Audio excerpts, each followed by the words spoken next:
Hi guys, welcome back all guys. আপনারা train দেখে আবার ভাইবেন না যে আমি কোন জায়গায় যাইতেছি। আমি আসলে আমার এক ফ্রেন্ডের আন্টির ট্রেনে উঠাই দিতে আসছিলাম। আর ট্রেনে উঠাই দেওয়ার পর সিয়াম আমাকে রফিক মামা দোকানে রং চা খাওয়াই। আর আপনারাও একদিন আসেন, আপনাদের চা আমি খাওয়ামুনি। তারপর চা খেয়ে আমরা মাঠ টরে যাই, কারণ সিয়ামের আন্টির ফোনের পাসওয়ার্ড ভুলে গেছে। আর ফোন ঠিক করার শেষে আমরা ডিসাইড করতে থাকি কই যাব, কই গিয়ে ভালো মতো কিছু খেতে পারবো।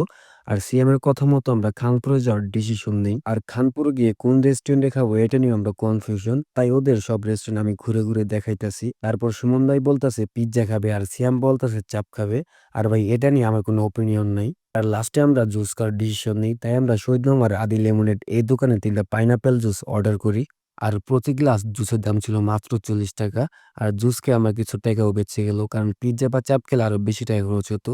এনিওয়ে, জুস খাওয়ার কথা কিন্তু আমি বলছিলাম। আর খাওয়া-দাওয়া শেষে আমরা সবাই বাসায় চলে আসি, কারণ অনেক রাত হয়ে গিয়েছিল। তো দেয়ার আজকের ভিডিও এই পর্যন্তই। দেখা হচ্ছে অন্য কোনো ভিডিওতে। আল্লাহ হাফেজ।